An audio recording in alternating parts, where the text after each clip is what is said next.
Make large crypto trades with Kraken OTC, execute orders of more than 100,000 off the open exchange through our premium OTC trading service. Get 24/7 access to deep liquidity, minimal slippage, and competitive execution and settlement services. Private and secure trading options include chatting securely with our trade desk for a personalized high-touch service, or use our self-service RFQ for super fast, automated OTC trading. Non-investment advice. Crypto trading involves risk of loss and is offered to U.S. customers through Payward Interactive Inc. For more information, go to realvision.com/Kraken OTC. Hey everyone, look, sorry, this is the cheesy interruption that you get on YouTube channels, but they're really important. I'd really appreciate it if you just hit the subscribe button. You see, it makes a difference to know how I'm doing, seeing the growth in subscribers, if we're getting the right content. Obviously, comments help as well. But hitting the subscribe button allows me also to book the best guests. It really does make a difference. So if you do enjoy this content, and I know you do because you keep coming back to watch it, just please hit the subscribe button. Sorry again for the cheese, but it is important. I appreciate it so much. Take care. If we just start with, because there are lots of people who are in marketing, some people are in tech, some more on the investor side. If we just start with who the hell is Raoul? Just give me a 2-minute summary of who you are.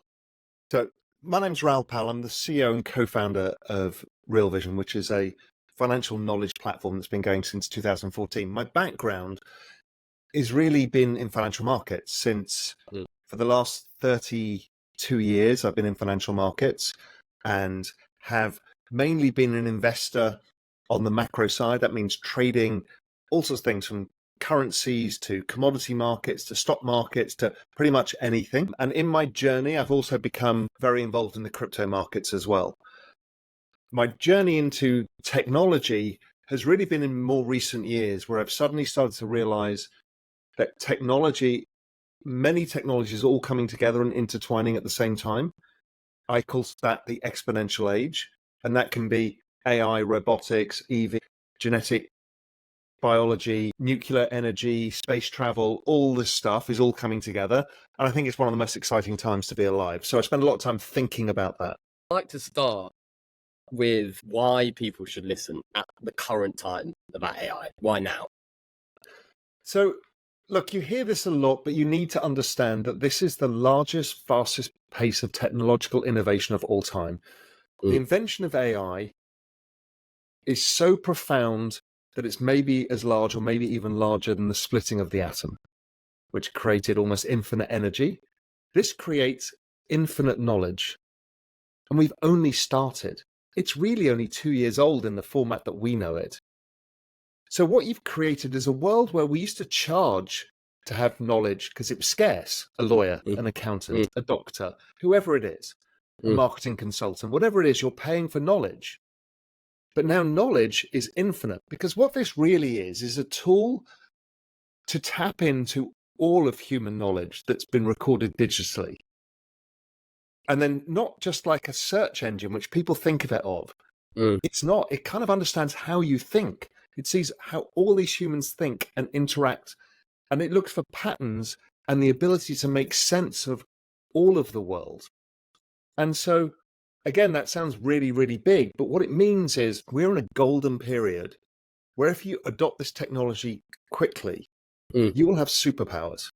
You're not too late. What would your message be to people thinking, oh, there's already too many tools, why would I even bother to get started? So if you go back 6 months, yeah, the AI world has already changed dramatically since then. Now you can create videos from writing text, right? That is the start of the end of the TV and film industry. It can analyze all data, graphics. That's kind of the end of the financial industry. It's the explosion of discovering scientific breakthroughs because it can this whole information and look for patterns. You know, don't forget, once you put AI into a robot, you get a self-driving car. So that's the end of taxis, lorry drivers. That's the end of deliveries, couriers. When you think about no podcasts, we just might as well stop. No podcast because see what you're doing now is you're doing a one-to-many experience. Yeah. So people come to know as podcasts, they see you talking, and there may be several thousand people watching it. Soon, and I'm developing one shortly that should be out in a month, at least as a beta test, it's a one-to-one podcast experience. So you can talk to me directly. So as opposed to having this conversation, you could speak to my podcast, my AI. Raoul, get out there, Raoul. We'll sort of... Yeah. And so, right, the amount of profoundness. I mean, so if there's marketing people watching this, it is not a search engine. It is your expert friend. You can go and ask it, hey, listen, I'm trying to do a campaign for XYZ brand. This is how they position themselves. This is what their brand looks like. This is what it feels like. And I want to produce some adverts, some copy, some other stuff, and a strategic marketing plan. It'll do it in 5 seconds. And I think talking to a lot of people, especially copywriters, people work in marketing, they're worried about using it because they think if I use it, then the AI is replacing me. If I'm a copywriter, I use AI, or my boss is going to fire me. So for those people, how can they use it more as a springboard rather than copy and paste? Think of it as supercharging yourself and turning yourself into superhuman. If you can write 5 marketing campaigns in a month, you can do 5 in a day. Yeah. Now, the problem is pricing will come down for your skill set. But the only way of staying above it is by adopting the technology. Because if you don't, you will definitely lose your job. However, if you're an early adopter, the probability of you winning more business, doing more is so much higher. So I would just urge people to use it as fast as possible. One thing that I find breaks the barrier that helps a lot with understanding the power of this thing is stop typing into it because you end up asking Google-like questions. Talk to it. Use the GPT. Voice notes? No, it's not even voice notes. No? I speak to it directly. Oh, it's okay. Directly on the app. Yeah. Directly on the app. Yeah. I'm like, hey, listen, I'm trying to think through this. Can you help me with that? I use it for, I'm having a fight with my wife, or I've got a personnel issue, or it's like I'm trying to think out travel plans because I'm going to San Sebastian in Spain. I just talk to it. It's your friend that knows everything. Yeah. It's your friend who's a polymath, who can answer any question on science, philosophy, marketing, medicine, anything. And seeing Google, you get a bunch of different searches and you have to figure it out. This gets rid of all of that. You are speaking directly to the expert. And once you learn how to prompt it better, you can say, hey, listen, assume you're an expert on medicine and I'm an expert on medicine. And I need your opinion on this. And it becomes much more powerful because it has different layers to it. How do you start to elevate your prompts to get more out of it? Because I think you can start using it right away and it feels, this isn't very different to Google. So how do you get the most out of it? Firstly, contextualize everything. Why are you asking the question? What are you trying to get out of it? That's an easy superpower. Now, I'm no expert in prompting, but that really helps. I'm Raoul Pal. You know my work from the Global Macro Investor. You know how I write. I'm trying to write an article on this. I did it this weekend. I was writing an article about a space company called Rocket Labs. And it's a pain to do all the research and write it. And I asked GPT, I'm like, write it in my voice. This is the kind of audience. This is what I'm trying to do. And then it does it. And then I look at it and say, hey, listen, don't give it to me in lists because ChatGPT tends to create lists for everything. I said, can you turn those lists into longer form because I want to publish it as an article? It does that. And I'm like, hey, listen, I need a better intro as well to give it a bit more oomph so people understand. It then adds it. Literally something that would have taken me half a day to write was 10 minutes. The way to get rid of that prompting issue is learn to talk to it. Okay. Just learn to talk directly to it and say, hey, I'm thinking about this, this, and this, or I'm worried about that, or I'm trying to think through this problem at work, and it'll talk back to you. Now, that latency, there's a slight latency right now. By the next ChatGPT version is out, that latency's gone entirely. So it's like you and me talking, no gap, no nothing. Just get any dumb question. It's never going to judge you. Yeah, exactly. That's helpful. We all need that. Yeah. Hey, everyone. Listen, if you want to unfuck your future, let me help you. Follow this channel, subscribe, click the notifications, and you'll get everything as soon as it comes out. See you there. So for you personally, kind of using AI in your personal and work life, what's the biggest shift for you? Is it helping you write your reports, or how do you use it day to day? I use it for everything, Mm. from how to perfectly cook a thick steak in a reverse sear through to planning a trip to wherever I'm traveling to, through to asking it for relationship advice, through to business issues, through to I dump research into it and ask it to summarize stuff. I put whole PDF files in and say, listen, break it down to bullet points. I'm developing a whole AI where people can speak to me directly and training it on all of my Twitter feed, my YouTube feed, and other stuff. So I'm integrating it more and more and more. Now, I'm still scratching the surface either. We don't really know. It's like Confucius has come down from the mountain with all knowledge. Yeah. And he speaks Mandarin and we speak English. So you can't really ask that question because you don't know how to. But the idea is to get rid of that fear and just start throwing yourself into it. And you'll find more and more use cases, whether it's marketing, copy, thinking through everything, it's all there for you in literally every aspect of your life. It's not just your work. It just supercharges you in everything, right? So actually, it's more about getting proficient using GPT than thinking, you know what, let me experiment with 15 different tools to try and find the right one. Most people don't need them. You really don't. Now, the stuff like Perplexity, which also will search the web in real time, but ChatGPT is just really search. So these things are iterating so fast that I think you can use any one of those. If you're building a bigger thing for your business, then sure, you can use Llama because it's a open source model and you can do stuff with it. But for general purposes, ChatGPT are so powerful. You can give them images. I mean, I take photographs of something and say, well, what's this? And it tells you what it is. How do I order? How do I buy one? Just anything. That's the thing. It's just the hurdle to realize it can literally do anything. And if it can't do that specific thing you're asking today, re-ask the question. And if it's still outside of its thing, like if you say, hey, make a motion picture based around these characters for an hour and a half in video, it can't do that yet. It can do about 3 to 5 minutes. Because I think that's back in a year's time, it'll do it. Yeah. Because I think that's the thing, isn't it? I still sometimes treat it as a search tool without realizing, I can, most of my daily life, I can input into GPT. Yeah, if I I'm going to look through my GPT searches recently. Is that stakes in there, is it? Yeah. I mean, I've got medical questions.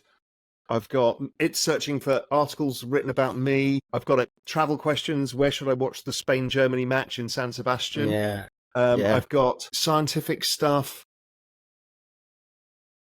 data I put in, understanding stuff, analysis, summarizing, what my Real Vision YouTube strategy should be, business plan strategies. So everything. That's everything. Yeah. Even emails. If you are writing an email, let's say it's a sales email or one of those emails where you want to reply because you're angry with somebody or whatever. But you want it to be controlled. Put it in and say, this is what I'm trying to get out, and it'll rewrite it for you. So, I got somebody who's very famous in the investment industry reached out and asked me about Real Vision. And I thought, well, how do I get this across properly to him? So I asked ChatGPT and it wrote the email for me. Especially as a young person who's 21, you hear a lot about AI, how it's going to change the workplace. People are going to lose their jobs. There's a lot of kind of doom and gloom. There's a lot of optimism as well, but more in terms of the tech side. More with jobs, it feels like, guys, get ready. It's almost like Armageddon. So how do you think the workplace is going to change and skill sets are going to have to adapt over the next couple of years, 10 years? So over the next 5 years, you probably have the sweet spot of being able to use the tool and be a winner from the technology. So the more you use it now, the better you will do. The issue is after 10 years, once we've got kind of super intelligence and robots and stuff, where do humans fit into the labor force? Now, humans don't want to work in that way. What humans actually like doing more than anything else is being communal around each other. That's the core essence of humanity. So what's really interesting, if you ask a young kid today what they want to be when they grow up, they'll say, a YouTube influencer or a social or a TikTok influencer. And most parents roll their eyes. But really, they're actually being adaptive because that human communication is something that's immensely valuable to humans. So I do think of the world of the online digital societies that form around personalities, brands, cultural stuff like sports and stuff like that, and think, well, that is the role we're going to play, where we can grow those networks, those online societies. We can get rewarded for doing so. We can feel fulfilled by being part of it. You know, imagine if your entire existence could be around supporting Man United, if you're a Man United fan, and you get paid for doing it because you're growing the network, you're making it vibrant, you're bringing stuff, and you get paid whether it's in tokens via the kind of Web3 route, whatever. That's where humans are going to go, human to human. Even media, as we talked about, goes from being one to many to one to one. But then people still want the in-person experience. So in-person trades at a premium to non-in-person. So if you think of OnlyFans, it will go from AI versions, but then you'll pay a premium for the human version. Yeah. Because humans crave humans. So do you think we're going to see kind of that split between, okay, now there's AI opportunity, so people want in-person events, in-person experiences. So in terms of investment opportunities, it's almost you want the polar opposites. So how do you view the investment space from that perspective? Is it in-person and then AI? Yeah, I think you're right. Now, eventually in-person will also be run by, Optimus robots. So, if they want a tour of the Amazon rainforest, a robot eventually can do it, but we're probably 30 years away from it being able to do that. So, yes, I think in-person experiences, events, get-togethers, that's really powerful. And AI is also powerful. There's two different tracks. The other thing is, in a world that becomes increasingly changing at an exponential rate, where we are almost run entirely by technologies around us, nature becomes more important.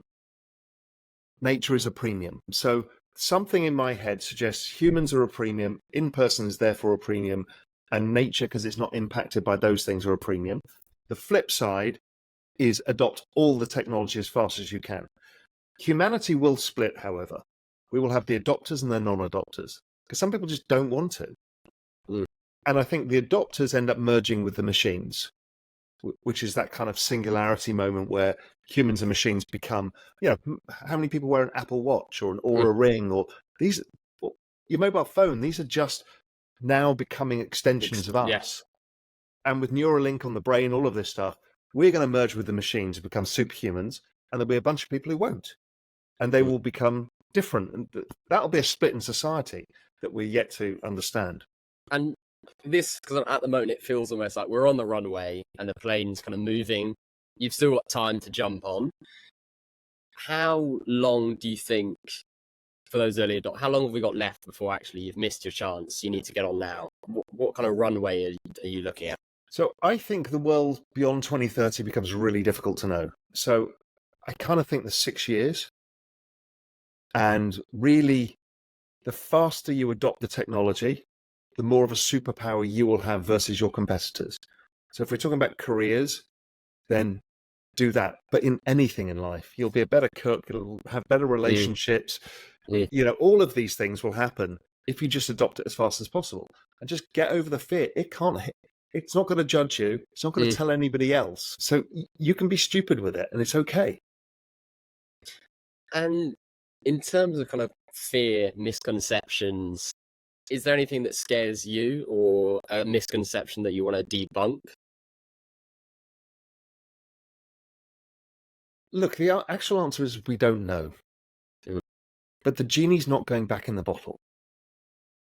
So there is utopian outcomes and dystopian outcomes. And they're all possible. But all futures have those. Whatever it is for humans, we always have to deal with that dichotomy. Is my future going to be what I want it to be or not what I want it to be? So therefore, you might as well just embrace the journey because you don't know the outcome. So I think it's wasted time when people debate about where this is going, because you can't put the genie back in the bottle. Half of these things are open source now. Yeah. They're distributed, they're everywhere. There's nothing you can do about it. And it will fundamentally change the nature of the global economy. It'll fundamentally change the nature of humanity. So you can fear it all you want, but you'll get left behind unless you do something about it. Yeah. So the better thing is just say, the world's changing really fast. I don't know where it's going, but I'm going to buy the ticket and take the ride. That's the thing, because really, the really dystopian stuff happens much further out, maybe 30 years' time. But my view is these things are conscious already. I think people like to over-explain models, explain that it's just choosing the next word based on machine learning. I've gone down this rabbit hole. There are several people who are having profound conversations with what seems to be emergent consciousness. Okay, that might freak somebody out. Yeah, I think a lot of people are thinking that does freak them out, but I think actually it's just going to be a case of embracing that. That it is what it is. Once you get that in your head, it is what it is. You stop being freaked out. It's like discovering a tribe in the Amazon. They speak to each other in a different language, they have a different set of things. It is what it is. You can't be freaked out by it. And if this exists, and maybe it taps into the universal consciousness, because all information is held within it, and you're basically tapping into that. Okay, well, that's what religion's talked about for the last few thousand years. So maybe it's not that different. We're just talking to the universal consciousness in a different way than we expected. We thought it'd be through priests and rabbis and gurus or whatever. Yeah, in fact, got GPT. Yeah, which taps into all of humanity's consciousness, and maybe it is alive. But that's, again, that's going to freak everybody out. But the point being is, it is what it is. Just because crocodiles are alive and they freak everybody out, that they are, right? It's just part of our lives. You stay updated. Are there any websites you use, or what do you do personally to kind of not get lost in this sea of tools and information? Yeah, this is actually really hard. It's also really hard to plan business strategy around using AI because the damn thing changes every 6 months so profoundly that every assumption you've just made is gone. I don't know how to answer that. That's a real problem. It's a real problem with dealing with that. I tend to use just X and just follow people who are talking about this stuff. But a lot of it's outside your knowledge base, and a lot of it's just the spammy marketing. Hey, I've just used Claude 3, and here's the 10 things that I got. It's not easy. So you need to kind of filter through and just see, okay, who's doing what? What does it mean? But you can keep going down. There's one guy to follow on X, a guy called Robert Scoble. He's got Twitter lists of, I think, 5,000 AI companies on his lists.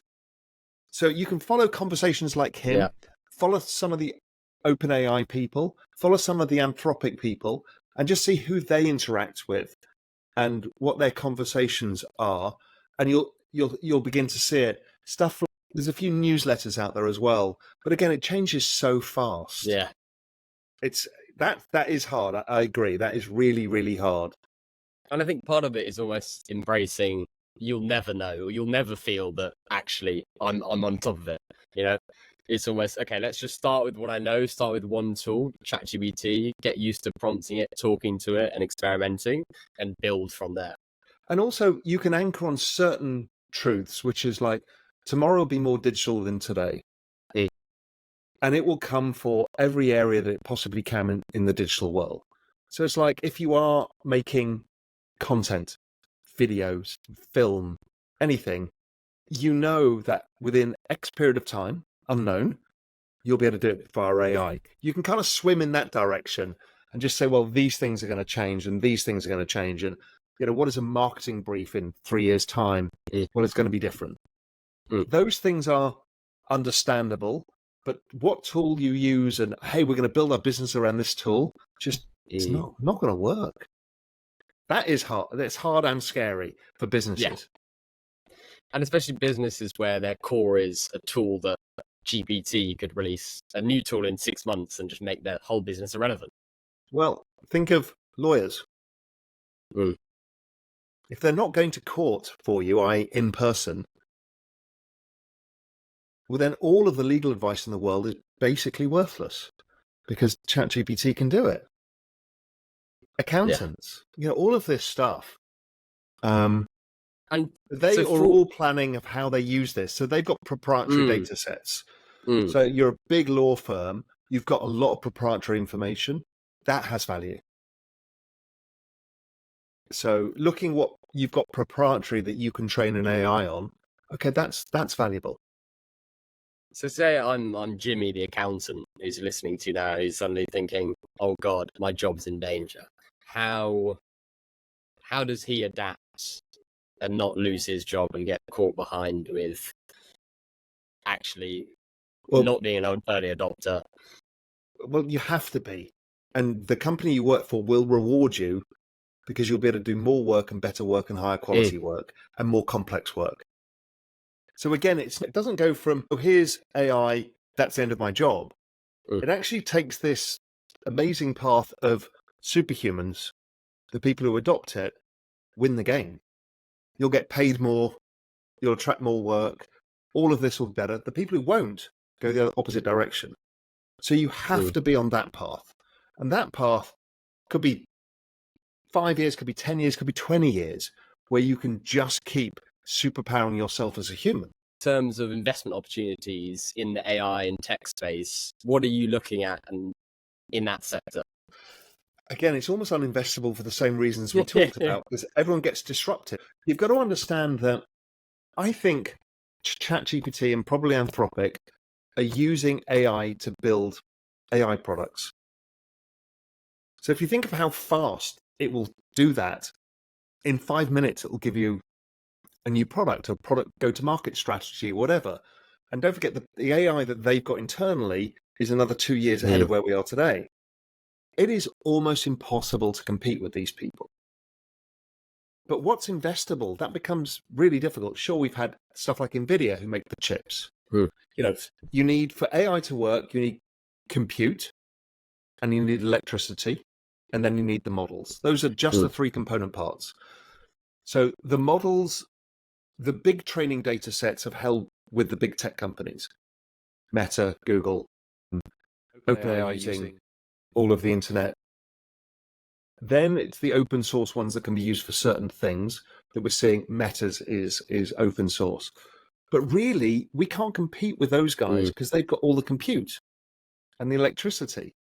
So you can invest in those, and yes, they will go up over time. It's actually very difficult to invest in this space because let's say Noah builds an amazing business, this fantastic platform for marketing communications platform, blah, blah, blah, and it's a big success.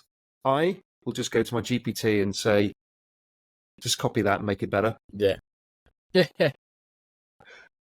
And in half an hour, I'll have a product. That's it. Okay, fun. Hopefully a bit longer than half that. We'll get an hour. Yeah, but that's a real issue. It's a real issue. Is how do you product cycles become so rapid? Because if anybody sees any success, it gets arbitraged away by the large language model, the AI finding another way of doing that. So maybe Noah's is brilliant, but it's not tweaked for India. And the large language model goes, actually, your best market will be India. So then it does it in Hindi and 47 different Indian languages, and I launch it at the end of the week. So do you think then it's the case of, okay, you invest more towards, you talked about nature and in-person experiences as a counter to that? Yeah, community. Anything that gets humans together, online or offline, humans want to be around humans. And then the experiences is real. The world of Airbnb or renting a farmhouse in Spain for the summer is never going away. We see it. We saw it here in the Cayman Islands. 2022, winter 2022, the global economy had been really slow. The markets had been down. And ordinarily, we would have expected a slow tourism season. We had a record season. I'm like, how is this the case when inflation's eaten into everybody's paycheck? How is that the case? And I talked to people, and people were coming away with their friends, families, and extended families because they spend so much time, like we do, on Zoom. Mm. And they will pay a massive premium to be able to get together in person, rent a house, and be humans. Mm. So there's something much bigger in that people haven't thought through. But I do think that human experience layer and the nature layer are really important. And then communities of all types. So humans could be humans with each other. Now, communities will have AI as part of the communities. That's okay too. But really, that is at core what is the most human thing. And in terms of these communities relating to Web3 and the opportunities there linking with AI, obviously you're a big Web3 guy. How does that relate? So most people think of this saying, we're going to need universal basic income. Mm. Because if the AI changes our jobs, so you'd have to tax the robots and pay people. Fine. I don't have a problem with that. But I actually think there's a concept called universal basic equity, which is if you are a member of a community. So if you own Bitcoin, you're actually a Bitcoin community member. It's like a digital sovereign state that's everywhere and nowhere. It has its own system of money. There's people who work within it, etc. Now, what happens is as the network grows, the Bitcoin that you own goes up in value. It's priced on something called Metcalfe's law, which is the number of connections within the network and how much activity happens. That's true of Taylor Swift as it is of Man United, as it is of the Chihuahua lovers of the world, of any community that can create value in certain ways, whether it's via technology or knowledge or experience, just the sheer joy of culture. You know, football's a great example. There will never be big demand for robot football. Yeah. Because the flaws in humans is what makes the game exciting. It's not the perfection. So then, okay, so now we've got this thing, which is sport, which is generally going to be, yes, we've got esports and stuff, but generally physical sports haven't changed for thousands of years. And people like to go there and watch them because they're in person, they're sharing a commonality of interest. And then now online, as opposed to getting a fanzine or something, we can now online share our thoughts, network with each other. Okay, so let's say it's a football club like Man United. Now, if you're a passionate fan and you're not working all day because of, you're not working in a traditional role, you know, going to somebody's office, but now you can own a Manchester United token. And because of your activity, you're organizing meetups, you're organizing a new product that launches based on it, or merchandise, or whatever it is, the value of your tokens will go up, or you get rewarded tokens. So now you're a community member that gets value out of being a community leader or a community participant. That's a very powerful concept. That's a way of earning without going to a job and earning. It's like earning out of passion. It's a pop star. Yeah. I mean, think of Taylor Swift's economy is so big that she moved the British economy, the US economy, the Australian economy, and the Singaporean economy because of her tour. It was so big. And so what is that, the value of that community if it was tokenized? All of the rabid fans of Taylor Swift. It's a lot. It's tens of billions of dollars, maybe more. $100 billion. Which she can't capture right now. The only way she can really capture value, because nobody makes money from selling music anymore, is going on tour. It's exhausting. But it's that human connection part. But if you can then extend that to be online, where you participate in that economy, etc. Okay, that's a very big concept. Taylor Swift, I mean, she's incredible. I think she registered, there was an earthquake, she registered in Edinburgh because of a music concert there. It's ridiculous. I also like to ask you kind of quick-fire questions just towards the end. So there are a couple of questions for you. So we got coffee or tea? I'm 50-50. Okay, go on. You're a tea drinking family, I know. Yeah, I'm a tea. I've got to represent the UK. Okay, both. We've got lots of people watching love football. Messi or Ronaldo? Messi. Messi. London or New York?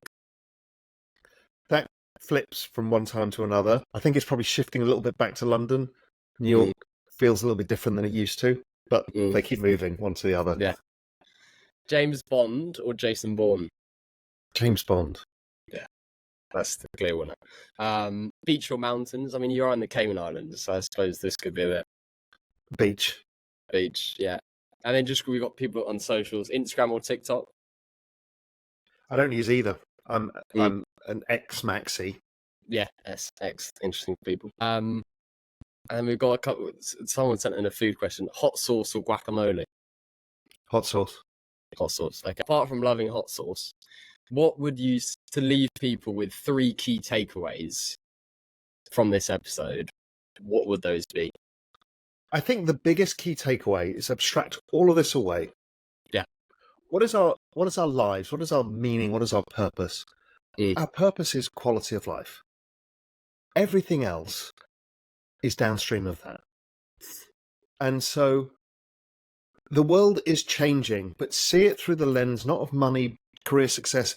What is the quality that I want in my life? How do I want to live my life? And once you make that decision, sure, you might want to be the multi-billionaire, but most people, it's a much simpler thought process. You know, you ask them mountains or beach. Well, which one do I want to live in? Or is it a city? How does it have to be? How do I want to feel? Aim for that, because that's an anchor. And my guess is it's closer to nature and closer to some of the other concepts than it is around career and everything else. Those things are just a way of getting there. So I think that is the thing. The faster the world is changing, the more you need to anchor on your quality of life and not your outputs or your economic activity as much, because it is so uncertain. But the chances are, if you adopt this properly and early, you'll be able to achieve that faster than you ever imagined. If you don't, you will definitely not achieve what you think you want. So, you know, it is a matter of retraining, but unlike any other retraining, you can do this instantly because you don't need to be an expert. It's not like I need to retrain from being a steel worker to a computer programmer. Yeah. But that requires a huge knowledge curve. This requires no knowledge curve. Why? Because you just ask it how to do it. Hey, listen, I have no idea how to use you. What can I use you for? You know, I work in marketing. You know, it's okay. So there is a zero gap in knowledge. So just go and do that. Do it for yourselves, and it will change your life. And maybe you'll get to your quality of life goals faster.